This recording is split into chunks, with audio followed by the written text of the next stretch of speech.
Bonjour à tous, nouvelle vidéo aujourd'hui et bien sûr, vous en doutez, je vais vous parler de la version V7 de Recordbox.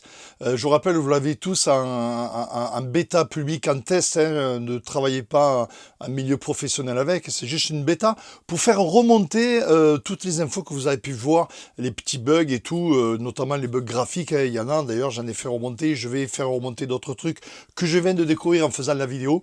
Voilà, donc je vous mettrai tous les liens de téléchargement sous la vidéo dans le descriptif de la vidéo, hein, je vous mettrai tous les liens et notamment le lien pour faire la remontée des problèmes que vous avez pu rencontrer. Voilà, donc dans cette vidéo, je vais vous parler des nouveautés qui se trouvent, notamment des nouveautés intéressantes telles que la nouveauté des analyses des Q, de la pose des Q et des hautes Q, hein, donc ce que la fonction que Mick a inventé, Mixinke a inventé, ben, vous la retrouvez dans Recordbox en interne. Donc, vous allez voir ça, c'est vraiment pas mal et ça marche plutôt bien.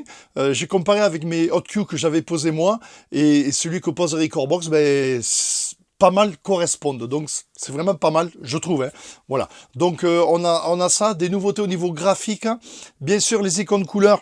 Alors les icônes couleurs de la version 6 fonctionnent sur la version 7, mais il manque des icônes couleurs et notamment ça lève aussi un icône.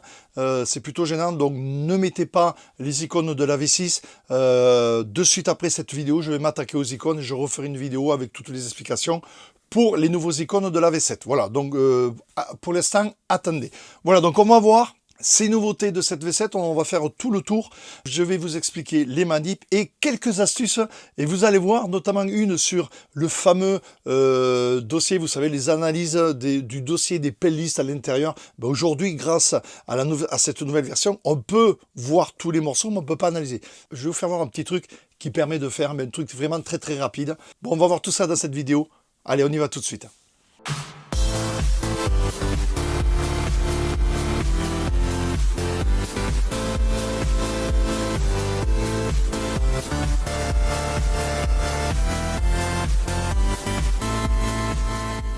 Donc nous voilà donc avec Recordbox version V7 et on va commencer, donc on va aller de gauche en haut à gauche vers la droite et après on va voir au niveau de l'affichage, il y a pas mal de choses à dire. Voilà, donc on commence bien sûr par le mode Recordbox en haut à gauche.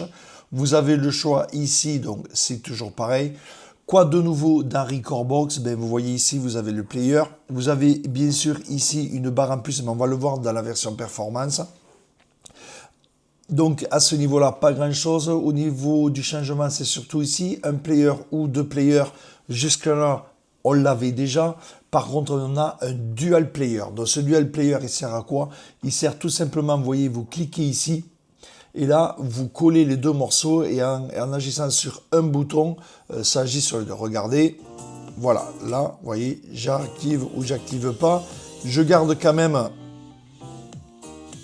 ici un crossfader, bien sûr, mais ça me permet d'activer les deux simultanément. En faisant un beat 5, vous faites entre guillemets un petit remix. Bon, ça a dû être demandé, c'est fait. Alors attention, tant que c'est en dual, vous pouvez pas, vous voyez, avancer dans le morceau. Vous décochez le dual et là, vous pourrez avancer. Vous recollez et là, ça repart les deux en même temps.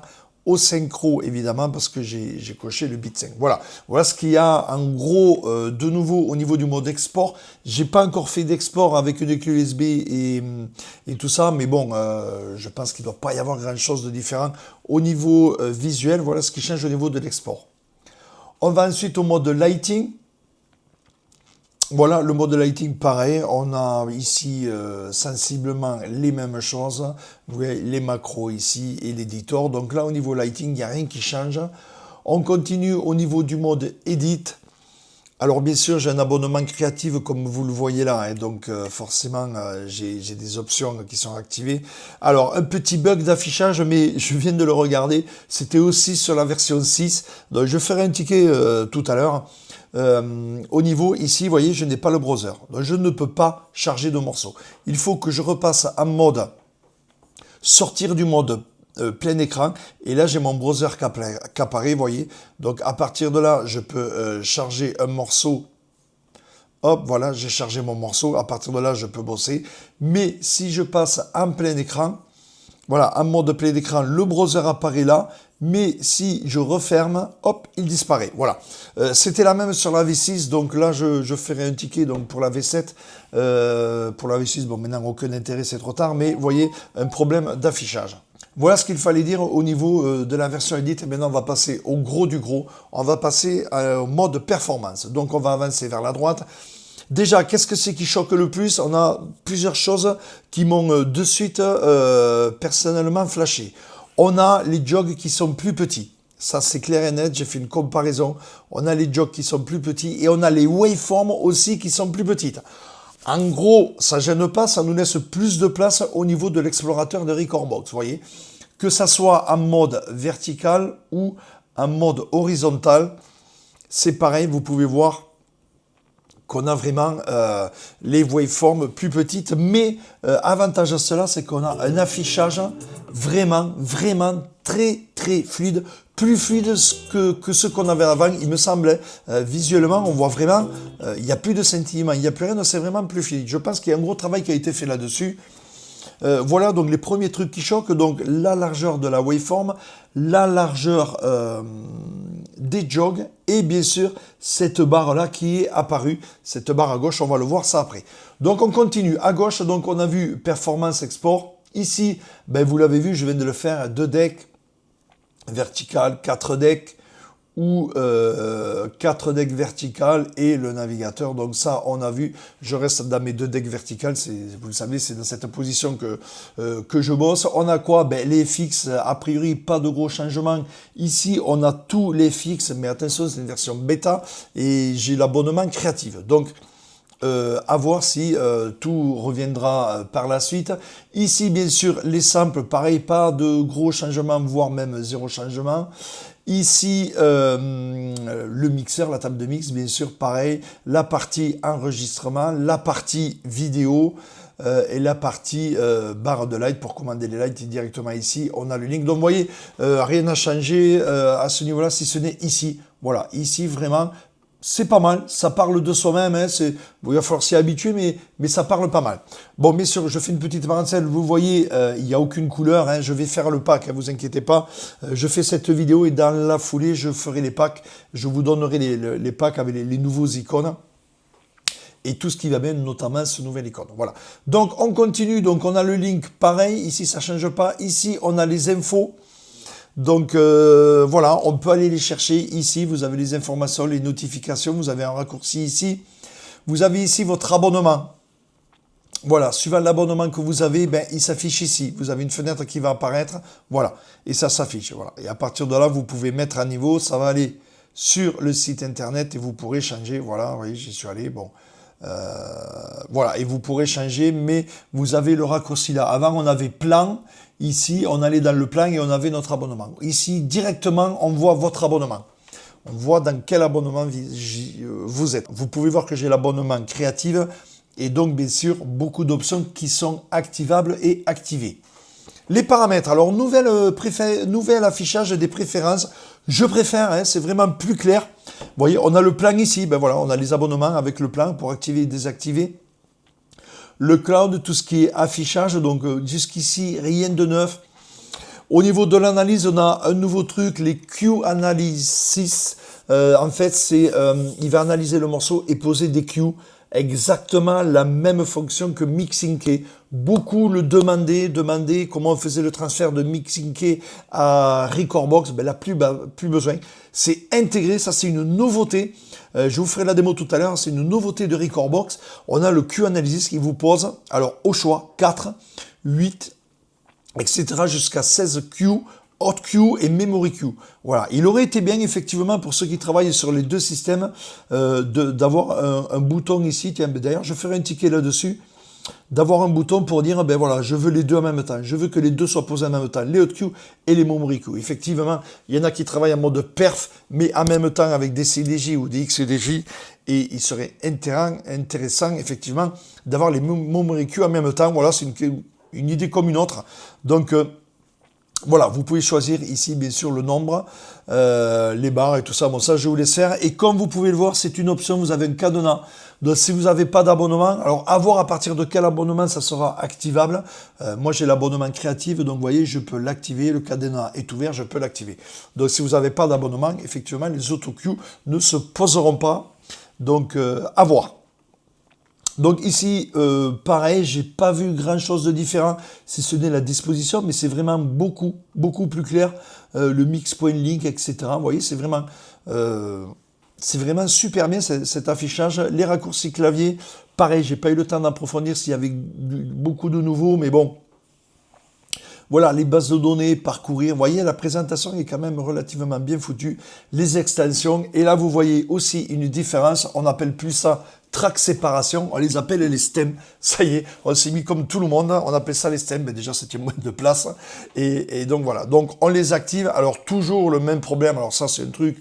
J'avais fait un ticket là-dessus. C'est quand même dommage. On est obligé de décharger les decks pour pouvoir charger le moteur d'analyse. Ça, c'est un truc je ne comprends pas. Voilà, donc voilà, ça prend un certain temps. Bon, ça peu importe. Une fois qu'il est chargé, il est chargé. Pourquoi vider les decks alors que tous les autres logiciels ne le font pas? Ça, c'est vraiment un truc que j'arrive pas à comprendre. Au niveau des options, ben, on a les mêmes options que l'on avait avant, donc j'y rentre pas plus à l'intérieur. Pareil, la vidéo, activer la vidéo et le lighting activé, voilà. Au niveau des options, on reste pareil. Donc, vous voyez, ça m'a déchargé les decks. Il faut que je recharge les decks. Voilà. Au niveau analyse, vous pouvez voir, comme d'habitude, c'est la barre bleue, mais ça va énormément plus vite et l'ordinateur ne chauffe pratiquement plus. Si je reviens en mode là, vous voyez ici je monte à peine à 69 degrés et je redescends de suite à 56 degrés. Les ventilos se sont même pas mis en route. Voilà, vous pouvez voir que lorsqu'on va charger 4 decks, regardez bien, 1, 2, 3, 4. Les analyses sont très très très rapides, je monte à 80, les ventilos ne s'allument pas, alors qu'avant ils s'allumaient, et regardez bien, ben voilà, c'est quand même relativement, je vais dire carrément, c'est, oui, 2 fois plus rapide que la version 6. Donc ils ont fait une grosse amélioration là-dessus, et le plus gros de l'amélioration, c'est au niveau de la consommation des RAM. Regardez bien, là, tout est chargé. Et regardez, au niveau de la consommation des RAM, je suis à 1,75 Go, c'est incroyable. Comparé aux 4,8 Go que j'avais, j'ai mes 4 decks qui sont chargés. Hein. Vous voyez, tout tourne, il n'y a pas de problème. Hein. Tout est analysé en stem. Hein. Et donc, regardez bien, j'ai 1,75 Go. Je varie entre 1,75 Go et 2,11 Go. Donc, c'est énorme. Ils ont fait un énorme travail là-dessus. Donc je sais pas comment ils ont fait, mais c'est vraiment hyper méga efficace. Sans compter bien sûr la fluidité, comme vous pouvez le voir, des waveforms de là, vraiment chapeau. Donc je reviens à mes 2 decks. Voilà ce qu'il fallait dire au niveau des stems.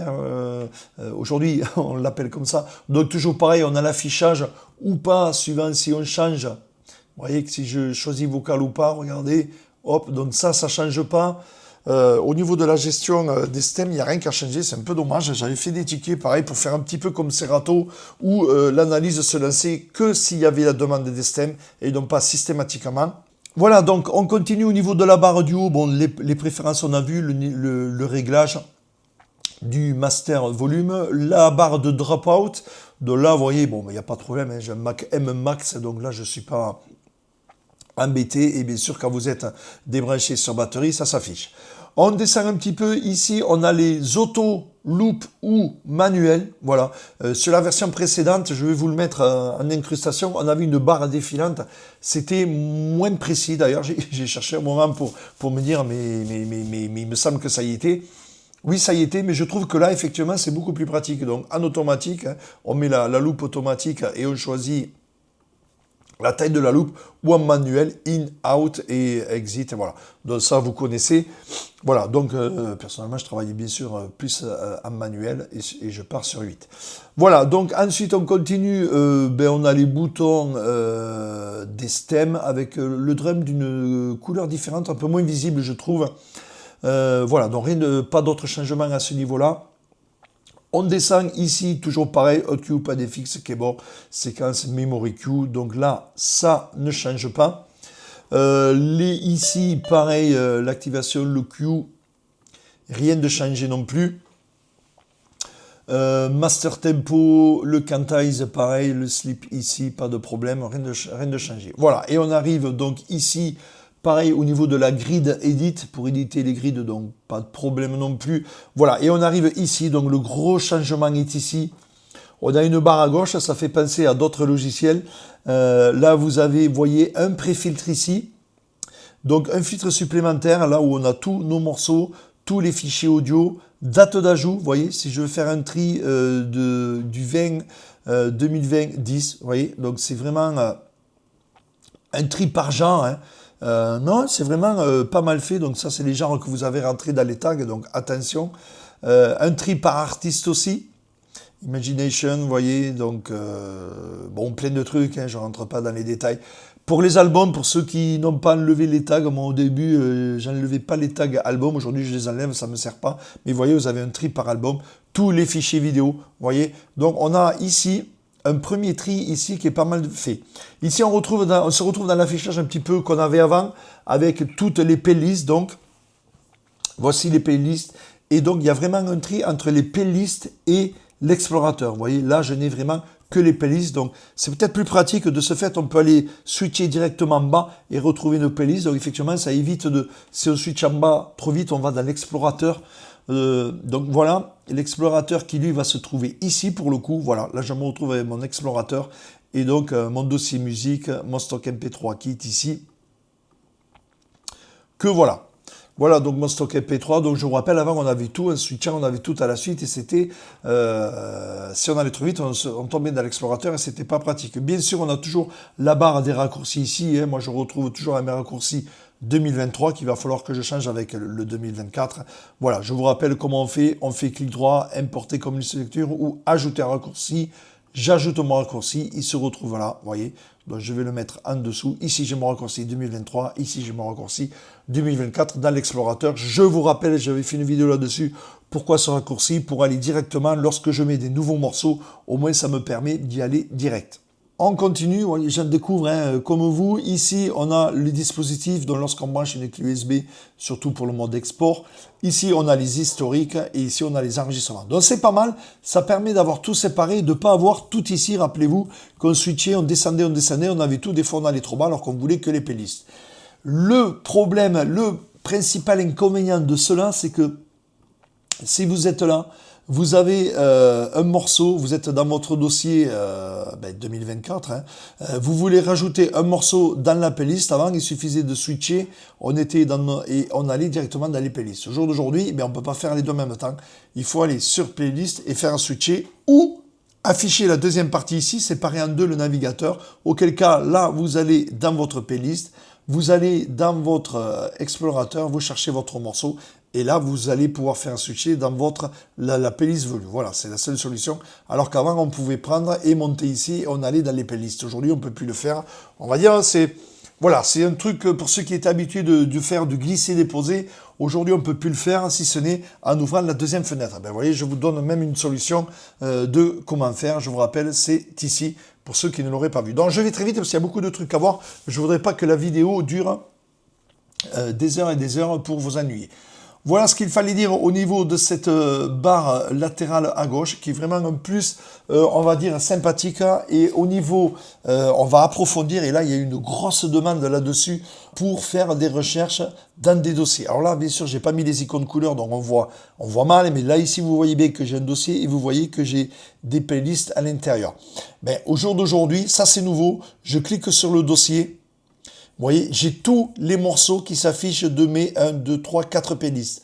Ça, c'est nouveau. Et on a en plus ici une column view. Vous voyez, c'est-à-dire que quand je clique, j'ai une colonne qui se rajoute avec toutes mes playlists à l'intérieur. Donc ça, c'est vraiment super sympa. Si j'ai pas de dossier, j'ai ma playlist normale. Donc à la rigueur, si vous n'avez pas fait de dossier, vous restez en free view. Et là, vous bossez nickel. Ou vous restez ça, c'est le... Vous voyez, vous avez votre dossier, les playlists à l'intérieur, ça c'est bien, mais vous pouvez passer en column view, et à partir de là, vous avez votre dossier, vous avez vos playlists, mais surtout votre dossier, et une autre colonne pour vos playlists, et je vous rappelle, donc à partir de là, bien sûr, quand je clique sur la playlist, je peux faire ma recherche. Bien sûr, ce n'est pas encore fait, mais On espère que ça va venir. Il y a eu beaucoup de demandes là-dessus.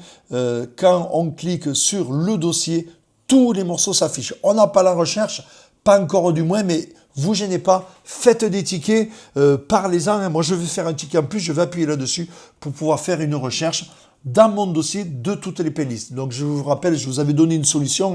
Il suffisait de créer une playlist globale et de mettre tous les morceaux une par une. Vous voyez, créer une liste de lecture, je l'appelle globale. Voilà, une liste de lecture, je l'appelle globale, comme vous pouvez le voir. Et à partir de là, je fais glisser tous mes morceaux. Commande A, je sélectionne et je mets tout dans global. Et je crée ma playlist globale et à partir de là, j'aurai mes recherches avec tous mes morceaux dedans. Voilà. Bon, c'est une solution. Au jour d'aujourd'hui, vous avez plus simple. Vous cliquez là, vous faites commande A et vous prenez, vous faites glisser dans la truc globale et la solution, elle est toute trouvée. Voilà, vous vous retrouvez et vous avez vos recherches. Vous voyez, encore une solution que je vous apporte. Vous avez vu, c'est excessivement, c'est très rapide. Je vous rappelle, le dossier, les dossiers des playlists vont chercher tous les morceaux. On n'a pas la recherche, que cela ne tienne. Commande A ou CTRL-A, vous créez une playlist globale, vous le mettez dedans et à partir de là, ça y est, vous avez votre playlist globale, vous y mettez dessus et vous avez votre fonction de recherche dans tout votre dossier. Vous voyez, une solution très rapide à faire. Voilà, je vous ai apporté cette solution dont... profitez-en, vous l'appelez global, donc vous aurez une solution globale dans chaque dossier, mais peu importe, au moins vous aurez votre recherche possible dans votre dossier. Voilà. En attendant que, on espère, les ingénieurs de Recordbox mettent cette recherche du dossier complète. Je suis allé un peu vite, revenez en arrière, vous verrez la solution. Voilà, donc en plus, dans cette vidéo, je vous amène des solutions sans le vouloir, donc c'est voilà, donc à regarder quoi.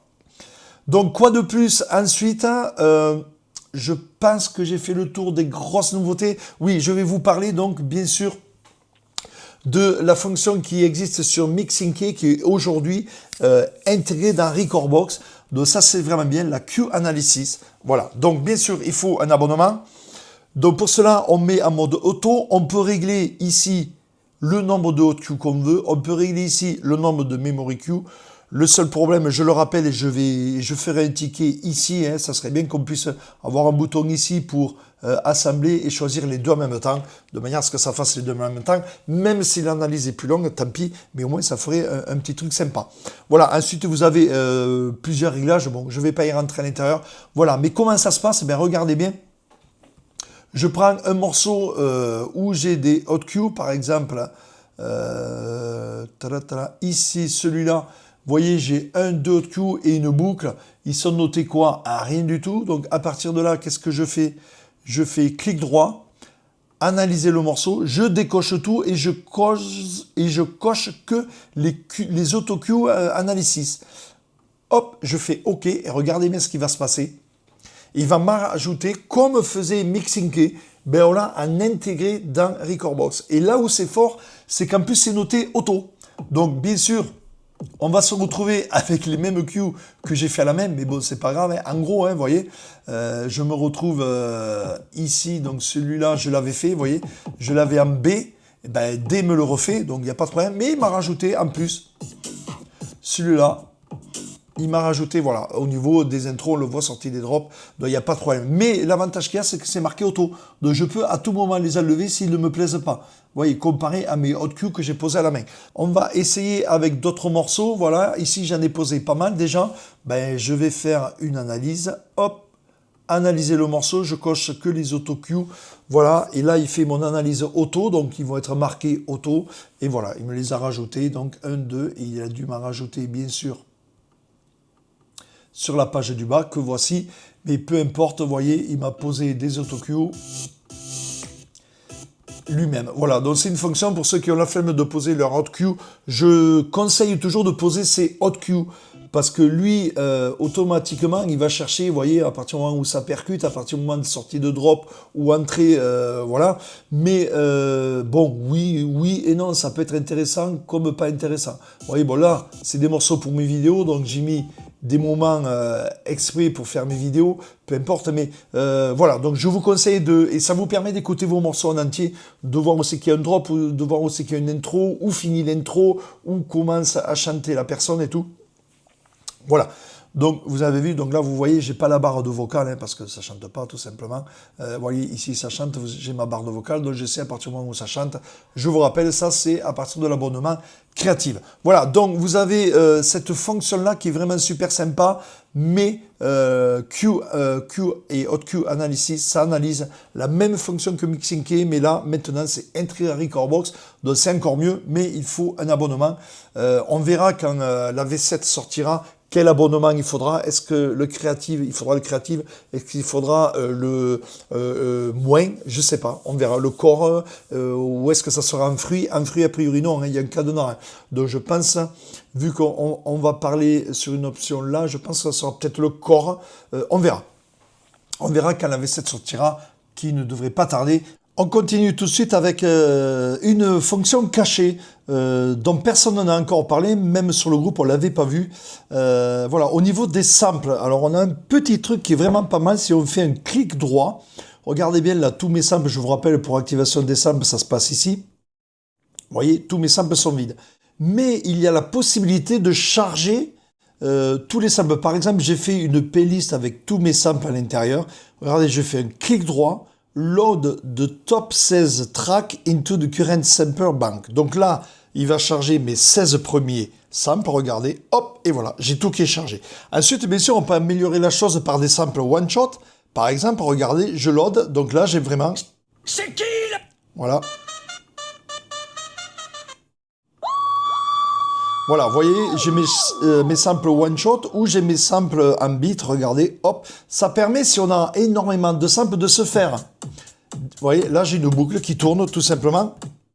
Ça permet de se faire, je parle pour ceux qui ont beaucoup de samples, bon, on a quand même 3 banques de samples, donc il y a quand même de quoi faire, mais vous voyez, vous pouvez charger tous vos samples à un seul clic. Alors bien sûr, ça marche aussi pour les playlists. Regardez, si par exemple je prends Electro 2023, je fais un clic droit, il me dit qu'il load les 16 premiers tracks. Voilà, j'ai mes 16 premiers tracks qui sont logués dans tous les samples. Donc l'intérêt, il permet d'envoyer tout ça l'un après l'autre via les pads, effectivement. Mais bon, peut-être une fonction à venir qui sera intéressante, mais personnellement, moi, je l'ai détourné comme ça, dans laquelle j'ai créé un dossier sample avec des samples one-shot, des samples de beats et les samples complets. Voilà, c'est une solution, c'est nouveau, hein, ça y était pas sur l'ancienne version. Clic droit, load to les premiers 16 tracks sur les banques de samples. Voilà, donc ça peut être intéressant pour certains. Autre chose, petite parenthèse à signaler là aussi, vous pouvez voir que sont de retour le fameux point d'interrogation avec un cercle ce coup-ci. En fait, c'est toujours pareil, il y a des analyses de données en plus à mettre. Alors, soit vous faites clic droit, données d'analyse, soit vous faites commande A, clic droit, ajouter des données d'analyse. En fait, elles servent à quoi ces nouvelles données d'analyse? Vous vous rappelez pour la version, au début de la version 6, on avait les 3 bandes. Donc, il fallait faire une nouvelle analyse pour afficher ces 3 bandes. Ces analyses-là, point d'interrogation avec un cercle, regardez, elles servent pour pouvoir lire et créer des connexions radar et streaming radar.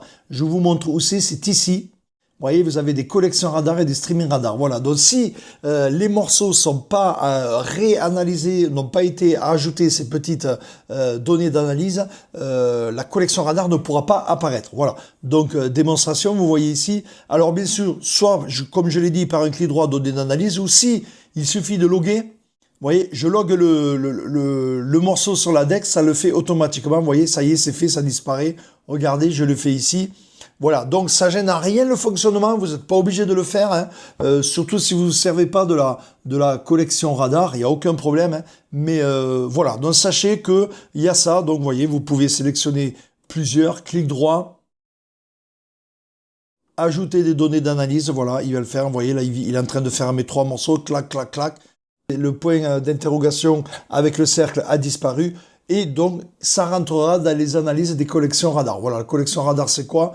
Voilà, ça vous l'affiche et c'est suivant les caractéristiques du morceau qui peut qui correspondent le plus avec le morceau en cours. Enfin voilà, c'est toujours pareil, c'est comme ici, vous voyez, dans l'année est proche, ici l'ambiance est similaire, ici l'artiste, le label, etc. Voilà, il y a plein de trucs comme ça. Bon, ça peut être intéressant à voir, à travailler, à étudier, se servir si vous n'avez pas besoin. C'est toujours des recherches et des propositions en plus qui peuvent être vraiment intéressantes. Donc vous affolez pas si vous voyez ce petit point d'interrogation avec le cercle, vous chargez sur la deck, ça va disparaître. Regardez, il est en train, voilà, ça a disparu. C'est relativement rapide et ça pompe très très peu en ressources. Vous pouvez y aller tranquille. Quoi dire de plus? Je pense que j'ai fait le tour. Je vais monter cette vidéo, je vais vous la mettre en ligne et j'attaque de suite dans la foulée les couleurs de tous les icônes. Donc attendez-vous à ce qu'une vidéo rapide sorte où je vous referai l'explication pour importer ces icônes, notamment sur Recordbox. Il faut valider les signatures, je vous le rappelle. Je referai une vidéo là-dessus, sur cette version V7, avec les nouveaux icônes. Donc j'ai tout ça à faire ici à gauche, plus cette icône-là. Donc ne mettez pas la V6, même si ça marche. Les icônes de la V6 marchent sur la V7, mais vous n'aurez pas ces icônes et cette icône-là va disparaître. Donc attention, restez comme ça le temps, attendez que les nouveaux icônes sortent.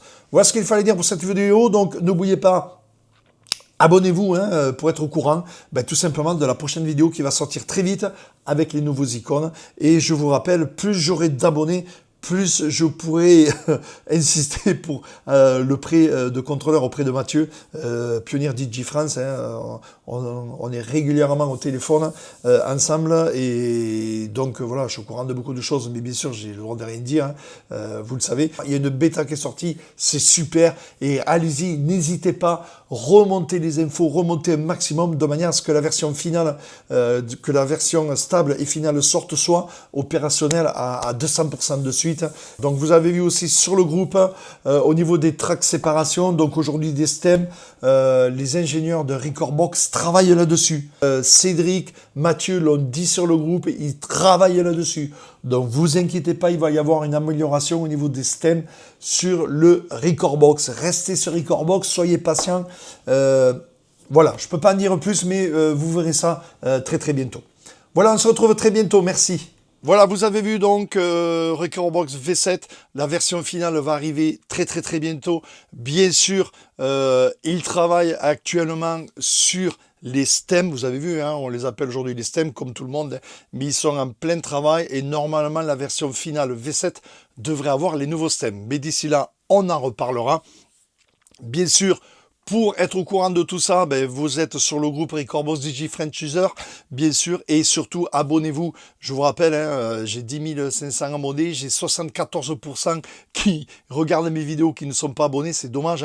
Ça me permettrait d'avoir des demandes du poids pour avoir des contrôleurs en prix pour faire mes vidéos.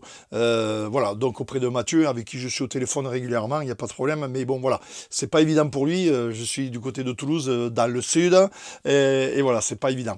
Voilà, on se retrouve très bientôt. Abonnez-vous. Prochaine vidéo, donc, les icônes couleurs pour cette V7. Voilà, et avec l'explication, ça fera une piqûre de rappel, ça fera du bien pour tout le monde. Voilà, merci.